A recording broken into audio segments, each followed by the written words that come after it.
Hi guys, मेरे YouTube channel में आपका हार्दिक स्वागत है। अगर आपने अभी तक चैनल को सब्सक्राइब नहीं किया हो तो देर किस बात की, जल्दी से चैनल को सब्सक्राइब कर लीजिए। उसके बाद बेल आइकन पर प्रेस कर दीजिए और उसके बाद ऑल पर क्लिक कर दें ताकि आने वाले सभी नोटिफिकेशन आपको मिलते रहें। तो आज हम स्टार्ट करने वाले हैं बहुत ज़्यादा interesting basic chapter, the living world.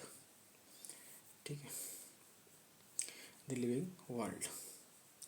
तो ये पढ़ने से पहले थोड़ा इस पूरा यूनिट के लिए इसमें जो है द लिविंग वर्ल्ड पहला चैप्टर, इसके बाद बायोलॉजिकल क्लासिफिकेशन प्लांट के एनवायरनमेंट दिए गए हैं। तो इस यूनिट के लिए एक साइंटिस्ट रिप्रेजेंट किए गए हैं। पर्टिकुलर हर यूनिट के लिए इस तरीके से आंसर दिए जाते हैं। तो इनके लिए बस थोड़ा सा ये ध्यान रख लो कि वैसे से पूछे नहीं आते ज़्यादा क्वेश्चन, तो मेन जानकारी, एक दो जानकारी ध्यान रख लो। अर्नेस्ट मायर, उनका जन्म जो 1904 में हुआ था और डेथ हो गई 2004 में। पूरे 100 साल चाहिए। और देखो रिलेट भी कर रहा है, याद भी रहेगा। 1904 से 2004। ठीक, इनके बारे में मेन चीज़ यही है कि इनको the Darwin of the 20th century बोलते हैं, 20वीं शताब्दी के डार्विन बोलते हैं। ठीक है, बस बाकी अब आ जाते हैं अपने चैप्टर पे। देखो एनसीईआरटी कहती है कि देखो एनसीईआरटी में पहले तो इस चैप्टर में हम जो पढ़ेंगे वो देख लो, diversity in the living world. कि अगर जो लिविंग वर्ल्ड है उसमें कितनी कितनी विविधता है, कि उनकी कितनी कितनी विभिन्न प्रकार की प्रजातियाँ पाई जाती हैं, क्या क्या होता है वो सब पढ़ेंगे। फिर उसके बाद पढ़ेंगे टैक्सोनॉमिक कैटेगरीज। ठीक है, और अब जो है नई एनसीईआरटी में टैक्सोनॉमिकल एड्स वगैरह हटा दिए गए हैं, तो हम वो नहीं पढ़ेंगे। ठीक है, ये नई एनसीईआरटी है ये भी। ठीक है, तो चलिए यहाँ 2 टॉपिक दिए गए हैं। ठीक है, तो ठीक है स्टार्ट करते हैं। जैसा कि एनसीईआरटी में सबसे पहले जो चैप्टर होता है, मतलब सबसे पहले जो भी चैप्टर होता है उसके बारे में इंट्रोडक्शन होता है, जिससे कि उस चैप्टर के प्रति इंटरेस्ट जागे। ठीक है, क्योंकि इंटरेस्ट ऐसा काम होता है, इंटरेस्ट अगर आना एक बार स्टार्ट हो जाए, डोपामिन सीक्रेट होता है। ठीक है, मिड ब्रेन से। तो डोपामिन जब निकलता है तो उससे क्या होता है कि चीज़ें क्या होता है, और ज़्यादा इंटरेस्ट बढ़ता है। तो डोपामिन और ज़्यादा निकले तो और ज़्यादा इंटरेस्ट। इस तरीके से पॉजिटिव फीडबैक एक दूसरे बढ़ाते जाते हैं और इंटरेस्ट बढ़ता जाता है। तो स्टार्ट करते हैं। चैप्टर का नाम है हाउ वंडरफुल, मतलब चैप्टर का नाम है द लिविंग वर्ल्ड। इसमें पढ़ते हैं एनसीईआरटी कहती है कि how wonderful is the living world. कि जो लिविंग वर्ल्ड है वो कितना ज़्यादा आश्चर्यजनक है। ठीक है, the wide range of living types etch. ठीक है, कितने प्रकार के लिविंग टाइप्स जो है, द वाइड रेंज मतलब लिविंग टाइप्स की कितने प्रकार की वाइड रेंज पाई जाती है। इज अमेजिंग, वो क्या है, अमेजिंग है। ठीक है, the extraordinary habitats in which we find living organism. जो एक्स्ट्रा ऑर्डिनरी हैबिटेट जिसमें कि हम लिविंग ऑर्गेनिज्म को पाते हैं, बीट कोल्ड माउंटेन्स, और चाहे वो ठंडे पर्वत हों, वहाँ भी सब लिविंग ऑर्गेनिज्म पाए जाते हैं। ठीक है, डेसिडस फॉरेस्ट, चाहे वो डेसिडस फॉरेस्ट हो, चाहे ओशियंस हो, महासागर हों, फ्रेश वाटर लेक, चाहे फ्रेश वाटर वाली क्या हों, झीलें हों। ठीक है, और चाहे डिजर्ट्स हो, रेगिस्तान हो। ठीक है, और हॉट स्प्रिंग हो, और चाहे बिल्कुल गर्म स्प्रिंग्स हो, क्योंकि वहाँ भी गर्म स्प्रिंग में बैक्टीरिया वगैरह होता है, तो वो भी तो लिविंग ही है। लीव अस स्पीचलेस, वो हमें अवाक छोड़ देते हैं। मतलब हम आश्चर्यजनक कितना ज़्यादा हो जाते हैं, कोई ऐसी ऐसी जगह पर भी लिविंग ऑर्गेनिज्म होते हैं। समझ रहे, ये कहना चाह रहे हैं। The beauty of the galloping horse, एक गैलोपिंग हॉर्स होता है, वो बहुत ही सुंदर देखने में होता है। तो उसकी जब हम सुंदरता देखते हैं, या फिर ऑफ द माइग्रेटिंग बर्ड, जो माइग्रेटिंग बर्ड्स को देखते हैं कितना अजीब उनका बिहेवियर के हिसाब से। जैसे साइबेरिया में ठंड बहुत ज़्यादा पड़ती है जब, तो वो जो है अपने इंडिया में भरतपुर वगैरह बहुत सारी ऐसी जगह पर आ जाते हैं। ठीक है, तो माइग्रेटिंग बर्ड। ठीक है, the valley of the flowers, और फूलों की घाटियाँ। ठीक है, वैली ऑफ द फ्लावर, और द अटैकिंग शार्क, क्योंकि उसको खतरनाक मछली बोलते हैं ना, डेंजरस। तो ये अक्सर जो है अटैक कर देती है। इवॉक्स। ठीक है, इवॉक्स एव and a deep sense of wonder. ठीक है, इसी बात के चलते हम बहुत ज़्यादा गहरे सेंस ऑफ वंडर, आश्चर्य में चले जाते हैं। ठीक है, the ecological conflict and cooperation, ये समझना ध्यान से। इकोलॉजिकल कॉन्फ्लिक्ट मीन होता है, कॉन्फ्लिक्ट मीन होता है संघर्ष, इकोलॉजिकल संघर्ष, एंड कोऑपरेशन का मतलब होता है सहयोग, मतलब इकोलॉजिकल संघर्ष और सहयोग के द्वारा एमंग मेंबर्स के बीच में ऑफ ए पॉपुलेशन, एक जनसंख्या के, and among populations of a community, और एक कम्युनिटी के पॉपुलेशन के बीच, ठीक है, क्योंकि मेंबर से मिला पॉपुलेशन बनती है, पॉपुलेशन से मिला कम्युनिटी बनती है। तो ये कह रहे हैं चाहे पॉपुलेशन के मेंबर के बीच या फिर कम्युनिटी के पॉपुलेशन के बीच। और ये बनता है मॉलिक्यूलर ट्रैफिक, ये कह रहा है यहाँ तक कि हम अगर मॉलिक्यूलर ट्रैफिक भी देखें इनसाइड ए सेल, सेल के अंदर बहुत से मॉलिक्यूल्स होते हैं, बायोमॉलिक्यूल्स वगैरह, वो भी अगर देखें ट्रैफिक का मतलब बहुत सारे होते हैं ना, और उधर से उधर बायोमॉलिक्यूल्स में पढ़ते ही हैं ये, वहाँ तो बिल्कुल एनालॉजी एकदम रिलेट करती है, जैसे हमारा जो यातायात वाला साधन वाला ट्रैफिक होता है इसी से बिल्कुल रिलेट करती है, क्योंकि वहाँ भी रिएक्शन एकदम से डायनामिक फेज में होता है ना, सब एकदम मेटाबॉलिज्म चलती रहती है, ठीक है, तो उसी से रिलेट किया गया काफ़ी चीज़ें। तो ट्रैफिक वर्ड बोल दिया। Inside a cell makers deeply reflect on, और ये सब चीज़ हमें इसी बात को सोचना मजबूर करती हैं कि व्हाट इंडीड इज लाइफ, कि वास्तव में जीवन है क्या, ठीक है। अब दिस क्वेश्चन, ये क्वेश्चन जो है ना, has two implicit question within it, अपने आप में ये दो अंतर्निहित क्वेश्चन रखता है, अपने आप में दो क्या है। दी फर्स्ट, पहला ये है, इज टेक्निकल वन, पहला तो टेक्निकल वाला है, and seeks answer to what living is, और उसका आंसर सीधे सीधे ये आ जाता है, ठीक है, कि लिविंग क्या है, कि is as opposite to the non living, कि नॉन लिविंग के जो अपोजिट है वही लिविंग है, बस ये टेक्निकल वाला है आंसर इसका, ये क्वेश्चन है, फिर इसका आंसर यही हो जाता है कि जो लिविंग के अपोजिट है, नॉन लिविंग का अपोजिट वही लिविंग है। और लेकिन दूसरा क्वेश्चन जो है, and the second is a philosophical one, और दूसरा जो है वो फिलोसफिकल है, ठीक है, वो क्या है, and seeks answer to what the purpose of life is, कि जीवन का उद्देश्य क्या है। देखो जैसे कि फिलोसफिकल है तो आपने बहुत से फिलोसफर को बोलते हुए सुना होगा इस तरीके से ना, कि आखिर जीवन का उद्देश्य क्या है, तो इससे ध्यान रखता है कि फिलोसफिकल क्वेश्चन है। एज साइंटिस्ट, अब साइंटिस्ट के रूप में अगर हम सोचें तो we shall not attempt answering ये सेकंड क्वेश्चन, तो साइंटिस्ट के रूप में हम दूसरे क्वेश्चन का आंसर नहीं देते, ठीक है, क्योंकि फिलोसफर को साइंटिस्ट एक तरीके से नहीं मानते, क्योंकि साइंस का मतलब होता है साइंटिफिक मतलब विद रीजन विद लॉजिक, ये सब, ठीक है। We will try to reflect, मतलब इसका प्रूफ मिले वो सब, तो इसलिए ये कह रहे हैं कि साइंटिस्ट के रूप में तो हम दूसरे वी शैल नॉट अटेम्प्ट, हम कोशिश नहीं करेंगे दूसरे क्वेश्चन का आंसर देने की, लेकिन we will try to reflect on what is living, लेकिन पहले क्वेश्चन के हम जरूर इस बारे में बात करेंगे कि व्हाट इज लिविंग, कि जीवन आखिर है क्या, ठीक है। तो ये सब जैसा कि उसने आंसर दिया है उस हिसाब से बता दिया है, जीवन आखिर है क्या, ठीक है, जीवन आखिर है क्या वो बता दिया है, ठीक है। अब जो है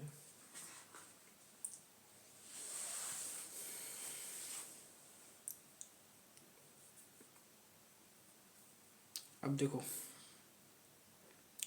वैसे तो इसमें नई एनसीईआरटी में व्हाट इज़ लिविंग के बारे में पूरी जानकारी अच्छे से नहीं दी है, ठीक है, लेकिन जो है फिर भी क्या है ना कि नीट का सिलेबस वगैरह और वे सब बड़ा अजीब टाइप से बनाया है। देखो कभी तो वो कहते हैं कि एनसीईआरटी से पूछा जाएगा, तो एनसीईआरटी दे दी है पाठ्यक्रम के अकॉर्डिंग, मतलब कि या एकेडमिक के अकॉर्डिंग, फिर सिलेबस में कुछ चीज़ें ऐसी होती हैं कि सिलेबस में कुछ चीज़ें दे देते हैं और कहते हैं कि जो है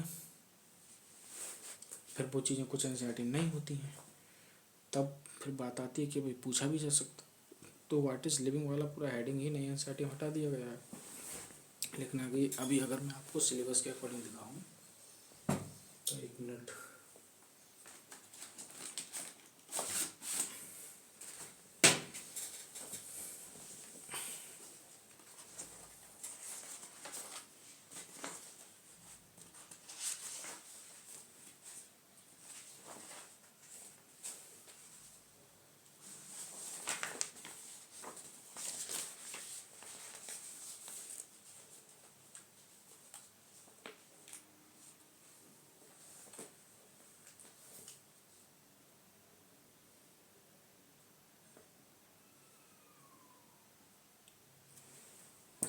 ठीक है। तो देखो सिलेबस में इन्होंने इस तरीके से दिया है, बायोलॉजी व्हाट इज़ लिविंग। अब देखो यहाँ तो इन्होंने इस तरीके से लिख दिया व्हाट इज़ लिविंग, ठीक है, लेकिन बाद में इन्होंने बायोडाइवर्सिटी, नीड फॉर क्लासिफिकेशन, ये चीज़ें बाद की ले ली हैं, taxonomy, systematics, concept of species, taxonomic hierarchy, binomial nomenclature, ठीक है। मतलब इन्होंने व्हाट इज़ लिविंग हेडिंग लिख कर छोड़ दी है। अब आप क्या समझ सकते हो, क्योंकि दरअसल इन्होंने यहीं अपनी बात में फंस गए। यहाँ ये खुद कह रहे हैं कि व्हाट इज़ लिविंग, हम चलो डिस्कस करते हैं कि व्हाट इज़ लिविंग आखिर है क्या, लेकिन व्हाट इज़ लिविंग वाले में जितनी बात बताई गई है वो पूरा पोर्शन हटा दिया नहीं एनसीईआरटी में से, तो यहीं अभी कन्फ्यूज हो गए। अब अगर क्वेश्चन आ गया तो ये बोल सकते हैं कि देखो भाई हमने सिलेबस में लिखा था व्हाट इज़ लिविंग, कि लिविंग क्या है, तो इससे क्या समझ में आता है। तो आप टेंशन ना लें बिल्कुल, मैं आपको पुरानी एनसीईआरटी से व्हाट इज़ लिविंग पूरी पढ़ा के चलूँगा, क्योंकि हम शेर के शिकार के नहीं, गीदड़ के शिकार के लिए शेर का सामान लेके चलना चाहिए, समझे। तो जब व्हाट इज़ लिविंग उन्होंने हेडिंग तो लिखी दी है ना, तो हम इसको पढ़ लेंगे, ठीक है, कोई दिक्कत नहीं, पुरानी वाले से पढ़ लेते हैं। व्हाट इज़ लिविंग, कि आखिर लिविंग है क्या, लिविंग क्या है। उससे पहले मैंने जो है कुछ चीज़ें निकाली हैं जो कि ज़्यादा वैसे वहाँ से पूछा नहीं जाता है, जैसे ना हर यूनिट जो होती है तो यूनिट से पहले जैसे ये है यहाँ पर चीज़ें लिखी रहती हैं, तो यहाँ से मैंने कुछ लाइन निकाली इम्पोर्टेंट, यहाँ से कोई पूछ नहीं जाएगा लेकिन बहुत इंपॉर्टेंट लाइन है। देखो डाइवर्सिटी भी लिविंग, जैसे लिविंग ऑर्गेनिज्म के करैक्टरिस्टिक की हम बात करते हैं ज़्यादातर इसमें, ठीक है, ग्रोथ, रिप्रोडक्शन, ये सब वो डिफाइनिंग फीचर नहीं है ग्रोथ रिप्रोडक्शन, लेकिन मेटाबॉलिज्म और कॉन्शियसनेस वगैरह है। तो इसी तरीके से डाइवर्सिटी भी लिविंग ऑर्गेनिज्म का एक करैक्टरिस्टिक है, ये ध्यान रखना, क्योंकि भाई कोई नॉन लिविंग चीज़ें होंगी, निर्जीव चीज़ें होंगी, वो थोड़ी डाइवर्सिटी दिखाएंगी, ठीक है। डाइवर्सिटी कौन दिखा रहा है, ये भी लिविंग ऑर्गेनिज्म का एक करैक्टरिस्टिक है, इस चैप्टर की थ्योरी में नहीं है, लेकिन यूनिट से पहले जो इस चैप्टर के बारे में, पूरी यूनिट के बारे में है, उसमें द लिविंग वर्ल्ड चैप्टर से रिलेटेड ये बात लिखी हुई है। दूसरा, बायोलॉजी टेक्स्ट बुक के कंटेंट का भी करैक्टरिस्टिक है डाइवर्सिटी, ध्यान रखना। बायोलॉजी पूरी टेक्स्ट बुक के कंटेंट का भी करैक्टरिस्टिक डाइवर्सिटी है, समझे, ठीक है। आप स्टार्ट करते हैं। व्हाट इज लिविंग, लिविंग आखिर है क्या। When we try to define living, जब हम कोशिश करते हैं लिविंग को डिफाइन करने की, तो be conventionally look for destructive characteristic exhibit वाली ऑर्गेनिज्म। तो हम जनरली हमें दिमाग में आता है कि यार लिविंग ऑर्गेनिज्म जो कैरेक्टरिस्टिक दिखाते हैं, जो लक्षण दिखाते हैं वो देख लें, जैसे ग्रोथ, रिप्रोडक्शन, यहाँ ग्रोथ हो रही, वृद्धि हो, रिप्रोडक्शन जनन कर रहे हैं, प्रजनन कर रहे हैं, मतलब एबिलिटी टू सेंस एनवायरनमेंट, कि एनवायरनमेंट वातावरण को सेंस कर पा रहे हैं, ठंड अगर वातावरण तो ठंड लग रही है कि नहीं, गर्मी है तो गर्मी लग रही है कि नहीं, उसी को सेंस कहते हैं। And amount a suitable response, और क्या एक सूटेबल रिस्पॉन्स हम उसके प्रति हमारी बॉडी दे पा रही है, ये ठंड लगती है तो सीवरिंग करती है बॉडी को, होमोस्टेसिस के अकॉर्डिंग कर पा रही नहीं, तो ये सब कम टू आवर माइंड, हमारे दिमाग में आते हैं, इमीडिएटली तुरंत आते हैं as unique feature of living organism, ठीक है, ठीक है, unique feature of living organism. दरअसल ये मैंने इसलिए कट कर दिया था क्योंकि ये ऐसा नहीं है कि केवल ये वाला यूनिक फीचर है, मतलब सभी एक तरीके से कहने का मतलब है कि फीचर तो लक्षण तो कह ही सकते हैं ना। देखो अभी मैं बताऊंगा, एक होता है करेक्टर मतलब फीचर, एक होते हैं डिफाइनिंग फीचर। डिफाइनिंग फीचर का मतलब ये होता है जिसकी बेसिस पे डेफिनेशन दी जा सके, मतलब जिसका कोई एक्सेप्शन ना हो। और फीचर का मतलब ये होता है कि एक तरीके से लक्षण कुछ लोग दिखा दें, कुछ ना दिखा दें, मतलब लक्षण हो एक तरीके से, ठीक है। जैसे आपको अभी पढ़ेंगे एग्जाम्पल में आप समझ जाओगे, जैसे मोटा मोटा मैं बता भी दे रहा हूँ आपको, जैसे ग्रोथ है, तो ग्रोथ जो है सभी लिविंग ऑर्गेनिज्म करते हैं, इस बात में कोई भी संशय नहीं है। लेकिन अगर बालू का टीला, बालू इकट्ठी होती जाती है, बहुत बड़ा बालू का बिल्कुल एकदम टीला बन जाता है, या फिर पत्थर इकट्ठे होकर के, ठीक है, बहुत बड़ा सा पहाड़ सा बना लेते हैं। अरे जो माउंटेन वगैरह ऐसे ही तो बने हैं ना प्राचीन काल में, ठीक है, दोनों तरफ से पानी आता है, पत्थर इकट्ठे होते गए, बहुत बड़े माउंटेन बनकर तैयार होते हो गए। तो ये भी तो एक तरीके से ग्रोथ है, भले ही एक्सटर्नल ग्रोथ सही, लेकिन ग्रोथ तो है ना, ठीक है। तो एक तरीके से भाई नॉन लिविंग भी कर रहे हैं ये तो इस तरीके से, इसलिए ग्रोथ को डिफाइनिंग फीचर नहीं कहते हैं, आगे हम डिटेल में पढ़ेंगे इसी चैप्टर में। ऐसे रिप्रोडक्शन है कि रिप्रोडक्शन भाई ठीक है, रिप्रोडक्शन लिविंग कर रहे हैं, लेकिन सभी लिविंग कहाँ करते हैं, इनफर्टाइल ह्यूमन कपल कहाँ करते हैं? स्ट्राइल हनी बी कहाँ करती है? स्ट्राइल हनी बी कौन से वाले? बर्कर बीज होती हैं वो वाले नहीं करती हैं, ठीक है। ऐसे म्यूल होते हैं, हिन्नी होता है, वो भी नहीं करता है, जबकि ऐसा थोड़ी भी लिविंग नहीं है, सब काम कर रहे हैं लिविंग के, बाकी घर प्रोडक्शन नहीं कर पा रहे हैं, ठीक है। तो इसलिए फीचर तो बोल सकते हैं इन सभी को, लेकिन डिफाइनिंग फीचर नहीं बोल सकते। अब देखो आगे बढ़ते हैं। One can add a few more feature like metabolism. कुछ फीचर हम और भी मिला रहे हैं, जैसे मेटाबॉलिज्म हो गया, ठीक है। उपापचयी क्रिया है, उपापचयी मतलब उपचयी और अपचयी दोनों, ठीक है। मतलब मेटाबॉलिज्म में आ जाए आगे, कैटाबॉलिज्म एनाबॉलिज्म वगैरह दोनों, ठीक है। एबिलिटी टू सेल्फ रेप्लिकेट, इसके बाद क्या है? सेल्फ रेप्लिकेट की प्रॉपर्टी, ये भी लिविंग का करेक्टर है। सेल्फ ऑर्गेनाइज, अपने ऑर्गन बनाना, ठीक है। इंटरेक्ट करना आपस में। एंड इमरजेंस करना, इमरजेंस का मतलब होता है ब्लूमिंग या डेवलपमेंट होना, इमरजेंस होना। टू दिस लिस्ट, ठीक है। ये सब चीज़ें हैं। लेट अस ट्राई, आओ जो है ट्राई करते हैं to understand each of this, सबको समझते हैं। आर लिविंग ऑर्गेनिज्म ग्रो, सभी लिविंग ऑर्गेनिज्म ग्रो करते हैं, ठीक है। इस बात में कोई झूठ लिया नहीं सकता, सही बात है। Increase in mass and increase in number of individual are twin characteristic of growth. ये कह रहे हैं ग्रोथ का करेक्टरिस्टिक देखा जाए तो ग्रोथ का एक का जोड़े वाला करेक्टरिस्टिक ये है कि मास में वृद्धि होना और नंबर में वृद्धि होना। देखो अब इसको डिटेल में समझते हैं।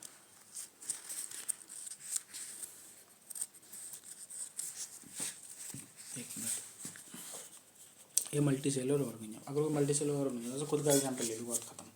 हम मल्टी सेलुलर हैं, ग्रोथ बाय सेल डिवीजन। अर्बन माइटोसिस सेल डिवीजन होता है, उसके द्वारा वृद्धि होती है बॉडी की, तभी तो हमारी लंबाई बढ़ पड़ती है सब, बॉडी का वॉल्यूम, साइज, वेट, ठीक है। तो सेल डिवीजन द्वारा ग्रो करते हैं, ठीक है, कोई खराब बात नहीं है इसमें। इन प्लांट्स में क्या होता है? This growth by cell division continuously throughout their life span. हाँ, कहते हैं ना कि भाई पौधों में वृद्धि जीवन भर होती रहती है, तो भाई तो है छोटी क्लासेस से, ठीक है, लोअर क्लासेस पढ़ते चले आए हैं कि पौधों में, पादपों में वृद्धि जिंदगी भर होती रहती है। भाई तो लिखा है, कौन सा कोई कॉम्प्लेक्स हो गया? बस ऐसा करके ब्रेन को बताओगे तो ब्रेन कहेगा हाँ यार ये तो वही है, बस नॉर्मल लेगा, याद रखेगा, बस बात खत्म। इन एनिमल्स, जानवरों में this growth is seen only up to a certain age. अब जानवरों में जैसे हम ही में देख लो कि हम पूरी अपनी ज़िंदगी भर बढ़ते रहते हैं क्या लंबाई में? अरे एक सर्टेन 22, 23, 24 साल तक, जो कि जिस हिसाब से गर्ल्स में अलग होता है, बॉयज में अलग, ठीक है। 18, 19, 20, 21, वो भी उससे एक सर्टेन एज तक बढ़ते हैं और फिर ग्रोथ रुक जाती है, ठीक है, लंबाई वगैरह की। However cell division occurs in certain tissue. हाँ, वो बात अलग है कि सेल डिवीजन ऐसा नहीं है कि सेल डिवीजन रुक गया, कुछ सर्टेन टिश्यू में सेल डिवीजन अब भी चल रहा है, ठीक है। वो किसके लिए होता है? टू रिप्लेस लॉस्ट सेल को रिप्लेस करने के लिए, ठीक है। लेकिन इसे ग्रोथ नहीं कह सकते, क्यों? क्योंकि ये तो ओवरऑल ग्रोथ कहाँ हुई? चूँकि सेल लॉस्ट हुई, उसकी भरपाई करने के लिए हुआ है ना सेल डिवीजन, ठीक है। तो इसलिए इसे ग्रोथ नहीं बोल सकते, ठीक है। और लॉस्ट सेल को रिप्लेस करने के लिए हुआ। Unicellular organism grow by cell division, हाँ, यूनिसेलुलर ऑर्गेनिज्म में सेल डिवीजन के द्वारा ग्रो करते हैं, ये बात भी सही है, बहुत ज़्यादा इंपॉर्टेंट बात है।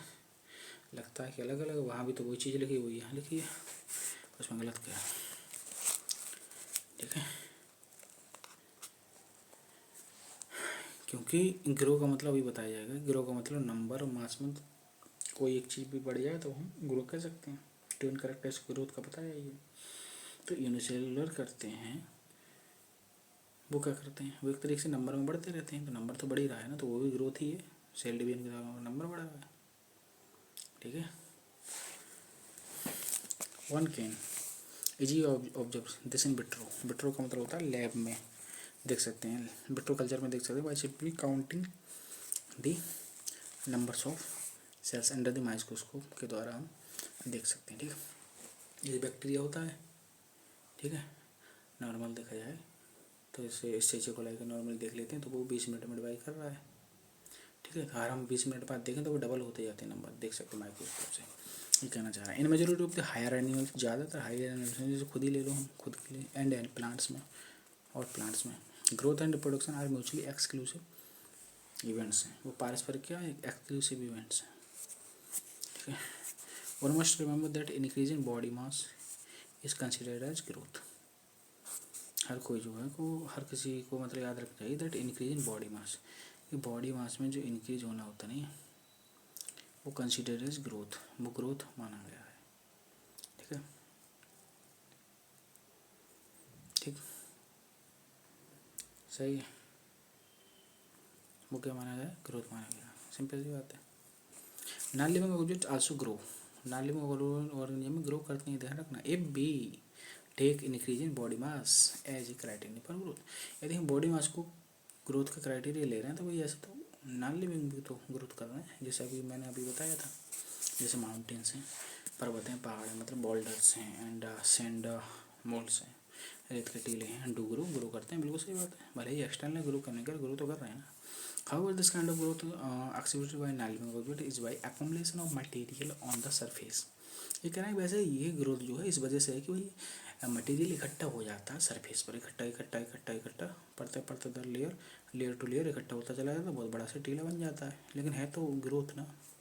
In living organism growth is from inside. हाँ ये है कि लिविंग ऑर्गेनिज्म जो होती है अंदर से होती है ग्रोथ, इंटरनल ग्रोथ होती है। Growth therefore can't be, can not be taken as defining feature of living organism. लेकिन भाई अब हम डिफाइनिंग फीचर तो नहीं कह सकते ना, क्योंकि डिफाइनिंग फीचर का मतलब होता है दोनों चीज़ों को फॉलो करना चाहिए। दोनों चीज़ों मतलब किसको, एक तो ये होना चाहिए कि केवल सभी लिविंग में हो, पहली बात, पहली कंडीशन। दूसरी कंडीशन ये है कि नॉन लिविंग में ना हो, तभी तो उसको डिफाइनिंग बोलेंगे। सभी लिविंग में हो, दूसरी बात नॉन लिविंग में ना हो। अब यहाँ कौन सी चीज़ की वजह से डिफाइनिंग फीचर नहीं हो पाया, एक चीज़ को तो उसने फॉलो कर दिया, कौन सी, कि सभी लिविंग में हो। हाँ बिल्कुल, इस बात में कोई एक्सेप्शन नहीं है कि ग्रोथ सभी लिविंग में होती है, लेकिन दूसरे क्राइटेरिया को ये बता नहीं पा रहे हैं, क्या, कि नॉन लिविंग में ना हो, जबकि नॉन लिविंग में भी ग्रोथ हो रही है, इसलिए ग्रोथ को डिफाइनिंग फीचर नहीं कह सकते। ठीक है, दोनों कंडीशन फॉलो होनी चाहिए, कोई एक भी नहीं हुई तब भी डिफाइनिंग फीचर नहीं होगा। ठीक है, अब देखो डिफाइनिंग फीचर नहीं ले सकते।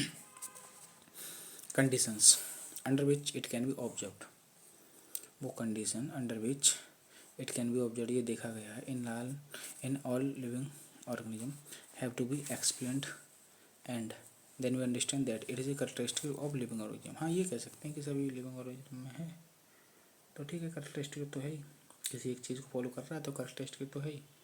ठीक है, दोनों चीज़ में से किसी एक को कर दे तो कैरेक्टरिस्टिक तो बोल सकते हैं, लेकिन दोनों को करेगा तब डिफाइनिंग बोलेंगे। डिफाइनिंग बोलने के लिए दोनों कंडीशन फॉलो करनी चाहिए, मतलब सभी लिविंग में होनी चाहिए वो चीज़, वो करेक्टर, और नॉन लिविंग में किसी में ना हो। दोनों को अगर फॉलो कर रहा है तब तो है वो डिफाइनिंग फीचर, लेकिन अगर किसी एक को कर रहा है तो वो कैरेक्टरिस्टिक तो बोल सकते हैं। जैसे यहाँ ग्रोथ किस बात को कर रही है, इस बात को कर रही है कि यहाँ सभी लिविंग में होती है। ठीक है, दूसरा अब देखो रिप्रोडक्शन आएगा, वो दूसरे वाले स्टेटमेंट को करेगा, अभी मैं बताऊँगा। A dead organism does not grow, क्योंकि भाई एक डेड ऑर्गेनिज्म वो तो ग्रो कर नहीं सकता ना। ठीक है, reproduction likewise is a characteristic of living, ऐसे रिप्रोडक्शन भी एक कैरेक्टरिस्टिक है लिविंग ऑर्गेनिज्म। कैसे, जैसे अभी मैंने एग्जांपल दिया था, म्यूल खच्चर वगैरह जो होते हैं, या सब सच्चा अपना ह्यूमन वाले केस ले लो, कौन सी, वो इनफर्टाइल ह्यूमन कपल जो होते हैं, ठीक है, जो बच्चे पैदा नहीं कर सकते हैं, तो ऐसा तो नहीं वो लिविंग नहीं है, लिविंग है। अब इसमें दो कंडीशन में बोलता हूँ कि डिफाइनिंग फीचर होने के लिए, एक तो लिविंग, सभी लिविंग में हो वो करेक्टर, ठीक है, और दूसरा नॉन लिविंग में किसी में ना हो। तो ये क्या है, ये नॉन लिविंग में तो किसी में नहीं है कि भाई कोई नॉन लिविंग चीज़ ऐसी होती है क्या जो रिप्रोडक्शन कर सकती, नहीं होती है।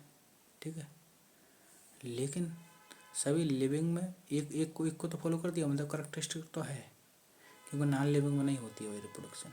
इस बात को फॉलो करने की वजह से ये कैरेक्टरिस्टिक तो बन गया, लेकिन डिफाइनिंग कैरेक्टरिस्टिक क्यों नहीं बन पाया। यहाँ पहले वाले स्टेटमेंट कौन से वाले को फॉलो नहीं कर रहा है, ये सभी लिविंग ऑर्गेनिज्म में होता है, ये सभी लिविंग ऑर्गेनिज्म में कहाँ होता है। ठीक है, तो बहुत से टीचर ये बता नहीं पाते हैं कि क्या क्यों इसको कैरेक्टरिस्टिक बोला है और क्यों डिफाइनिंग फीचर नहीं बोला है। ठीक है, किसी एक चीज़ से बताओगे तो बता ही नहीं पाओगे, तुम सोचोगे किसी एक स्टेटमेंट को ले लो कि सभी लिविंग ऑर्गेनिज्म में होता है। ठीक है, तो सभी लिविंग ऑर्गेनिज्म में रिप्रोडक्शन कहाँ हो रहा है, तो क्या रिप्रोडक्शन कैरेक्टरिस्टिक नहीं बोल सकते, कैरेक्टरिस्टिक तो है ना। ठीक है, तो मैंने जो बताया वो भी ध्यान रखना, दोनों कंडीशन अगर फॉलो कर रहा है तो डिफाइनिंग फीचर, और अगर किसी एक को कर रहा है तो कैरेक्टरिस्टिक, बात खत्म। ठीक है। अब देखो, इन मल्टीसेलुलर ऑर्गेनिज्म जैसे हम ले लो, reproduction refer to the production of progeny, possessing feature more or less similar to those of parent. Reproduction का क्या मतलब है कि ऐसी संतानें बना देना जो कि अपने माता पिता के समान लक्षण रखती हो, चाहे वो ज़्यादा समान हो चाहे कम समान हो, मतलब माता पिता के समान लक्षण रखती हो, चाहे वो ज़्यादा समान चाहे कम समान। इनवेरिएबली, इनवेरिएबलता का मतलब निरपवाद रूप से या फिर बेबदलता से, या फिर इसको बोल सकते हैं दैट इज बिना किसी अपवाद के बिना किसी अपवाद के, एंड इम्प्लिसिटी मतलब बिना किसी लपेट से, ठीक है, लपेट से मतलब उलझाव से, बिना किसी उलझाव से सीधा सीधा बोलें तो we refer to sexual reproduction, कि हम सीधा सीधा आपको बता दें भाई, बिना आपको लपेटे, बिना आपको उलझाए हुए कि भाई हम सेक्सुअल रिप्रोडक्शन की बात कर रहे हैं, ठीक है। फिर तुम कहीं सोचने लगोगे ये सेक्सुअल में तो बिल्कुल एग्जैक्ट कॉपी होती हैं, क्लोन का एग्जाम्पल बताने लगो। इसलिए भाई हम साफ साफ आपको बता दें कि हम जो मोर और लेस बोल रहे हैं वो हम सेक्सुअल रिप्रोडक्शन की बात कर रहे हैं। हाल फिलहाल में हमने रिप्रोडक्शन को स्पेसिफाई कर दिया, सेक्सुअल वाला रिप्रोडक्शन है ना कि सेक्सुअल वाला, ये कहना चाह रहे हैं। Organisms reproduce by asexual means also. हाँ बहुत सही है कि ऑर्गेनिज्म रिप्रोड्यूस एसेक्सुअल द्वारा भी करते हैं, कौन मना कर रहा है। जैसे फंजा ये मल्टीप्लाई करता है एंड स्प्रेड इजीली, और आसानी से फैल जाता है due to the millions of asexual spore, ठीक है, लाखों की संख्या में, 1 मिलियन में 10 लाख होता है ना, मिलियंस की संख्या में सेक्सुअल एसेक्सुअल स्पोर बनाते हैं, दे प्रोड्यूस करते हैं, ठीक है। इन लोअर ऑर्गेनिज्म लाइक जैसे ईस्ट हो गया, हाइड्रा हो गया, अभी और जो बडिंग हम बडिंग देखते हैं, ईस्ट में बडिंग देखते हैं, हाइड्रा में बडिंग देखते हैं। हाइड्रा का एक लोअर एनिमल्स है, एनिमल किंगडम में आता है ना, ठीक है, समझ रहे हैं। तो इन प्लेनेरिया डोगेसिया भी बोलते हैं इसको, फ्लैट वर्म्स होता है, प्लेट हेलमिंथेस फाइलम में होता है एनिमल किंगडम के अंतर्गत। तो ये इसमें हम देखें बीओ, इसमें तो हम ट्रू रीजनरेशन देखते हैं, देखिए जो फ्रेगमेंट ऑर्गेनिज्म रीजनरेट कर देता है the lost part of its body and become a new organism, ठीक है, कि टुकड़ा हुआ ऑर्गेनिज्म रीजनरेट कर देता है lost part of its body and become a new organism, मतलब एक टुकड़ा जो है जिसपे जो पार्ट था वो तो है, उसके अलावा जो पार्ट नहीं थे वो पार्ट भी बन जाते हैं और वो एक नया ऑर्गेनिज्म बन करके तैयार हो जाता है, ठीक है। The fungi, the filamentous algae and the protonema of the mosses, ये ब्राइपाइड वाले चैप्टर में पढ़ेंगे क्या होता है प्रोड्रोमा ऑफ द मासेस, ठीक है। तो फंजाई कह रहे हैं और फिलामेंटस वाले एल्गी और प्रोड्रोमा मासेस, ये 3 चीज़ ध्यान रखना, ये सभी सभी इजीली मल्टीप्लाई करती हैं भाई फ्रेगमेंटेशन द्वारा, टुकड़े में टूटती हैं और नया ऑर्गेनिज्म बनकर के तैयार हो जाता है। फ्रेगमेंट का क्या मतलब, तो टुकड़ा, तो टुकड़े से जब पूरा ऑर्गेनिज्म बनकर तैयार हो जाता है तो उस बात को बोलते हैं फ्रेगमेंटेशन, सिंपल, ठीक है। When it comes to unicellular organism like, लेकिन जब यूनिसेलुलर ऑर्गेनिज्म की बात आती है जैसे बैक्टीरिया हो गए, यूनिसेलुलर एल्गी हो गए, ठीक है, यूनिसेलुलर एल्गी मतलब साइनोबैक्टीरिया वगैरह हो गए, ठीक है, ब्लू ग्रीन एल्गी बोलते हैं ना उसको, और अमीबा हो गई। हाँ वो बात एक अलग, यूनिसेलुलर एल्गी वाले से बोल रहे हैं, लेकिन पूछा है कहाँ रखा गया तो अल्टीमेटली मोनेरा में बताएंगे, ठीक है, और अमीबा, ठीक है। जो मेन चीज़ होती है लाइफ साइकिल किससे ज़्यादा मैच कर रही है, जैसे ईस्ट है यूनिसेलुलर वाले से, लेकिन उसको फंजाई में रखते हैं, प्रोटिस्टा में नहीं रखते हैं यूनिसेलुलर यूकैरियोट होने के बावजूद भी, क्योंकि उसकी लाइफ साइकिल फंजाई से ज़्यादा रिलेट करती है, ठीक। हम डिटेल में पढ़ते चलेंगे, कोई दिक्कत नहीं। तो ये कह रहे हैं फिलहाल यहाँ की बैक्टीरिया हो गया, यूनिसेलुलर एल्गी हो गया और अमीबा का मतलब जो यूनिसेलुलर वाली चीज़ें हैं वो उनमें रिप्रोडक्शन की synonyms with the growth, synonyms का मतलब होता है पर्यायवाची, पर्यायवाची का मतलब बिल्कुल सेम थिंग, ये कहना चाहना है कि भाई यहाँ चाहे उसी को ग्रोथ बोल लो चाहे डिवीजन बोल लो भैया, क्यों भैया जब 1 से 2 डिवीजन करके नंबर बदलता है और उसी को बोल देते हैं ग्रोथ के, वही ग्रोथ है, मास पास में वो थोड़ी वही ग्रोथ होती है, वही डिवीजन हुआ है वही ग्रोथ है, बस बात खत्म। चाहे उसको सेल डिवीजन बोल लो भैया तुम, चाहे ग्रोथ बोल दो, जो कुछ है भैया जो ही है, यू कुछ है वो यही है। इसका मतलब क्या सिनोनियम्स है, यहाँ रिप्रोडक्शन और ग्रोथ सिनोनियम्स हैं, पर्यायवाची हैं, एक दूसरे के, एक ही चीज़ है एक दूसरे के, किसमें यूनिसेलुलर ऑर्गेनिज्म में, that is increase number of the cells. We have already defined growth as equivalent to increase in cell number of masses, क्योंकि पहले ही बता चुके हैं भाई कि ग्रोथ है क्या, सेल नंबर में बढ़ोतरी कर दो या मास में कर दो वही ग्रोथ है, ठीक है। तभी तो मल्टीसेलुलर ऑर्गेनिज्म को भी बोल दिया था कि multicellular organism grow by cell division, तो वहाँ दरअसल मास की बात चल रही है, ठीक है भैया। नंबर तो वहाँ नंबर भी बढ़ रहा है लेकिन मास भी, एक तरीके से मतलब मेंटेन रह रहा है, उस हिसाब से कह सकते हैं, या नंबर के बेसिस पे कह लो, लेकिन यूनिसेलुलर ऑर्गेनिज्म में तो साफ साफ सेल डिवीजन का नंबर ही बढ़ रहा है, ठीक है।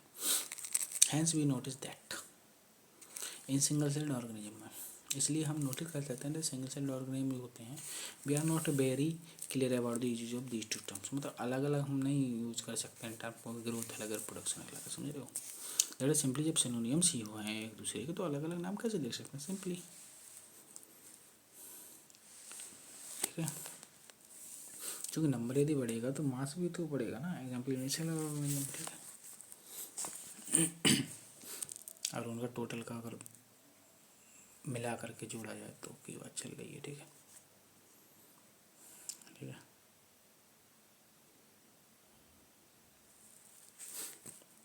ठीक है।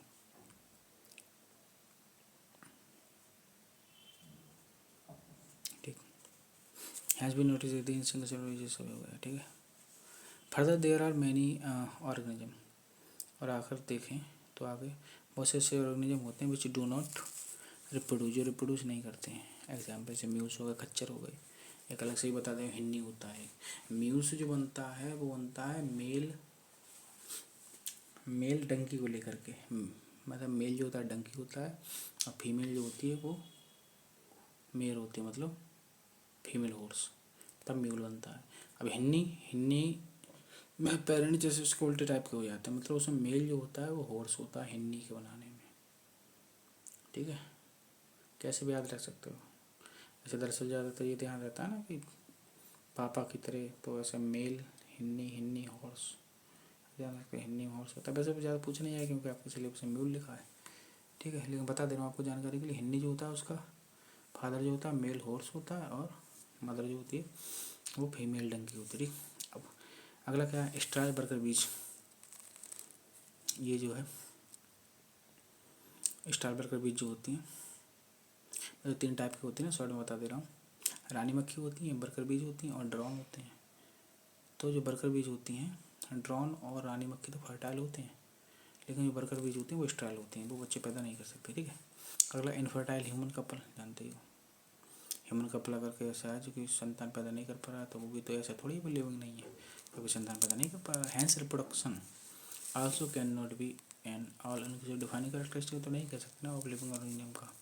ऑफ कोर्स नो लाइविंग, हाँ वो बात ठीक है कि कोई non living object is capable of reproduction, कि कोई नॉन लिविंग ऑब्जेक्ट जो है रिप्रोडक्शन नहीं कर सकता, और रेप्लिकेट बाय इटसेल्फ रेप्लिकेट नहीं कर सकता। लेकिन मैंने आपको क्या बताई, एनसीईआरटी अधूरी सी जानकारी देती है, इसलिए इसको टीचर की थोड़ा ज़रूरत पड़ती है, उसमें भी स्मार्ट टीचर की, ठीक है, जो नॉलेज रखता हो डीपली। इन्हें भी बस बोर्ड में पढ़ा दिया उल्टा सीधा, सबको दिखता है कि हाँ बोर्ड पर सब कुछ है, असली तुम्हें कितनी ताकत है वो तो एनसीईआरटी लाइन को कितना तो एक्सप्लेन अच्छे से कर पा रहे हो, वो उसमें है ताकत। बहुत कम लोग इस बात को समझ पाते हैं। एक बोर्ड पर तो कुछ भी पढ़ा दो, जो नहीं आ रहा है वो, जो आ ही नहीं रहा जो वो मत पढ़ाओ, जबकि एनसीईआरटी जब बच्चा लाइन पढ़ता है तो उसको समझ में नहीं आती कुछ। तो ये चीज़ कहाँ से डिफाइन होती है, जब वो दोनों चीज़ों को कर रहा हो, ठीक है, तभी डिफाइनिंग फीचर कहते हैं, ठीक है। अब देखो यहाँ पर जो है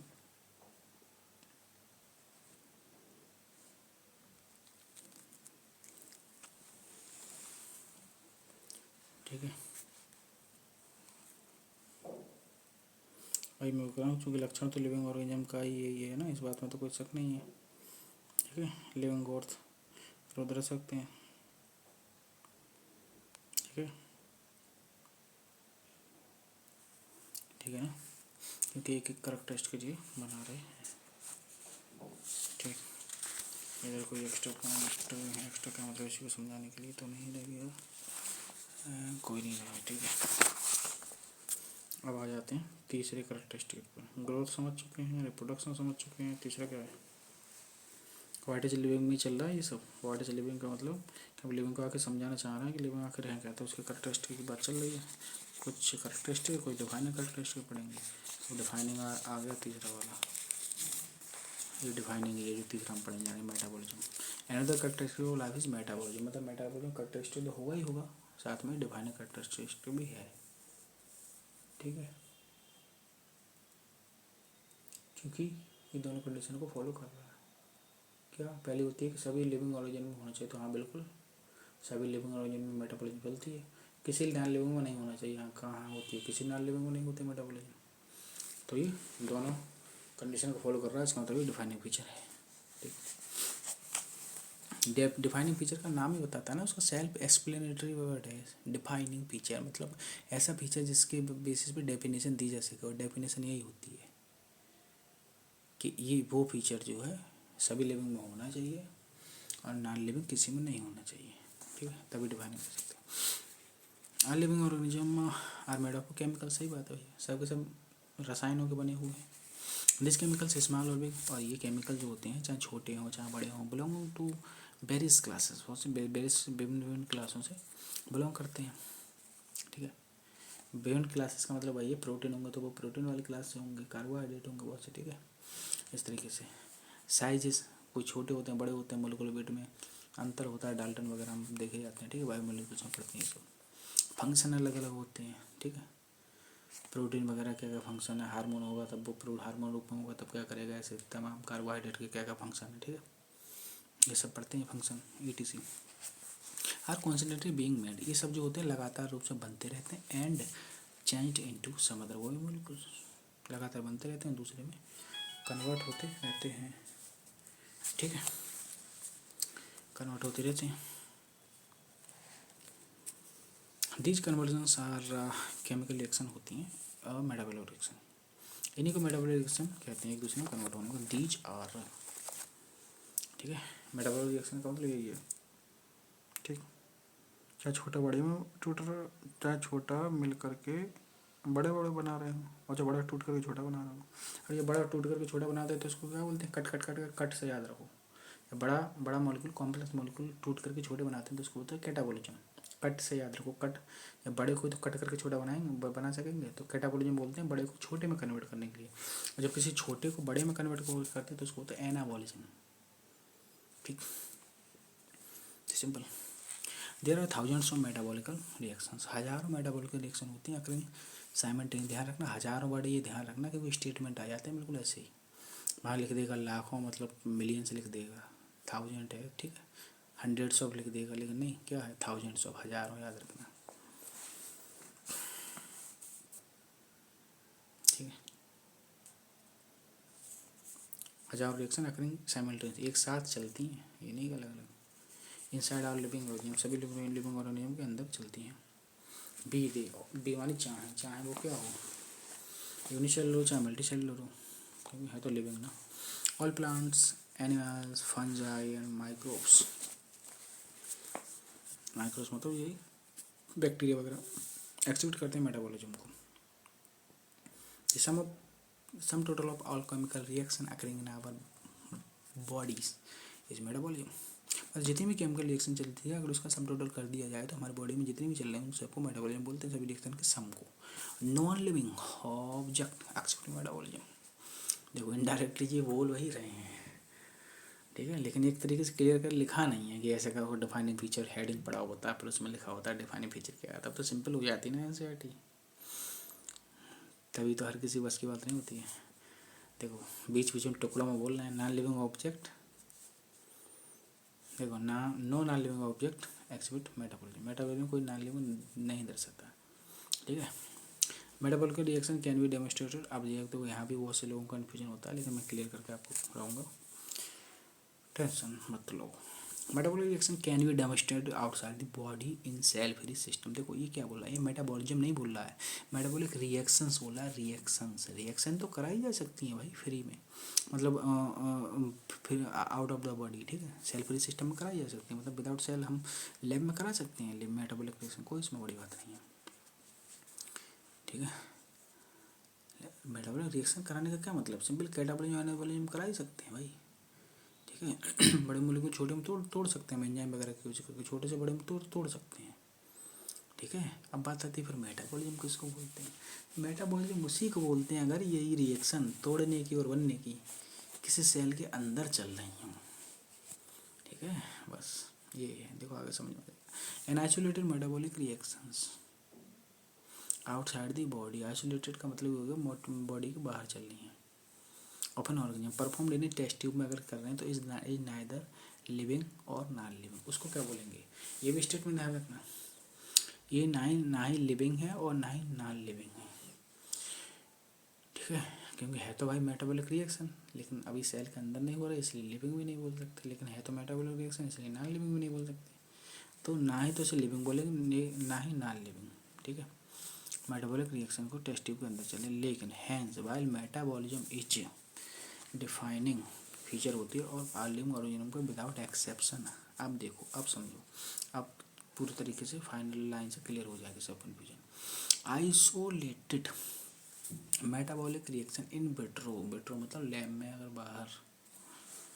बाहर रखकर हम मेटाबॉलिक रिएक्शन जो कर रहे हैं वो आर नॉट लिविंग थिंग, वो लिविंग थिंग तो बिल्कुल नहीं है, बट श्योरली ये लिविंग रिएक्शन जरूर है, समझ रहे हो। अब यहाँ से 3 तरीके बन गए, ये लिए रिएक्शन जो बाहर चल गई है उसको हम लिविंग थिंग नहीं बोल सकते, क्या बोल सकते हैं, लिविंग रिएक्शन बोल सकते हैं। हाँ, ऐसे पूछे कि वो लिविंग है या नॉन लिविंग है, तो वो ना लिविंग है ना नॉन लिविंग है। थिंग करके बोला जाए तो हाँ लिविंग थिंग नहीं है।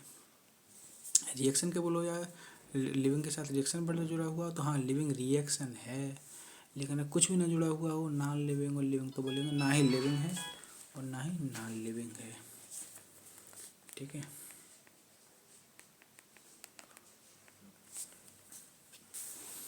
ठीक, आप समझ में आ गया कितने टाइप से मैंने बता दी, सब पॉसिबिलिटी बता दी। क्योंकि सेल के अंदर मेटाबॉलिक रिएक्शन चलती है तब हम उन्हें आइसोलेटेड नहीं कह सकते ना, ठीक है। अब देखो ये क्रमशः रीजनरेशन लिखे हुए हैं, देखो अब लाइन पढ़ रहा हूँ, हैंस जैसे पहले स्टेटमेंट में लिख देगा cellular organisation of the body is the defining feature of life forms, दूसरे स्टेटमेंट में लिख देगा कि isolated metabolic reaction in vitro are not living thing but surely living reaction, क्योंकि आइसोलेटेड का मतलब क्या है, बॉडी के बाहर, सेल के बाहर, तो ये असर्शन बन जाएगा और ये इसका रीजन बन जाएगा कि सेलुलर ऑर्गेनाइजेशन ही डिफाइनिंग फीचर होता है, मतलब अगर सेल के अंदर ही रिएक्शन चल रही है तभी वो होता है, क्योंकि अगर हम आइसोलेटेड मेटाबॉलिक रिएक्शन करते हैं तो वो लिविंग रिएक्शन तो है लेकिन लिविंग थिंग नहीं है,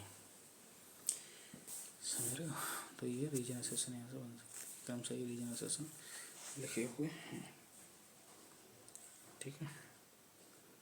तो बाकी अब तक हमने 3 कैरेक्टरिस्टिक पढ़ चुके हैं, ठीक है। बाकी जो है वीडियो अच्छी लगी तो वीडियो को लाइक करें, कमेंट करें, शेयर करें ज़्यादा से ज़्यादा फ्रेंड के साथ, ताकि सभी कुछ वीडियो को फायदा मिल सके। बाकी वीडियो देखने के लिए बहुत बहुत धन्यवाद, बने रहिए।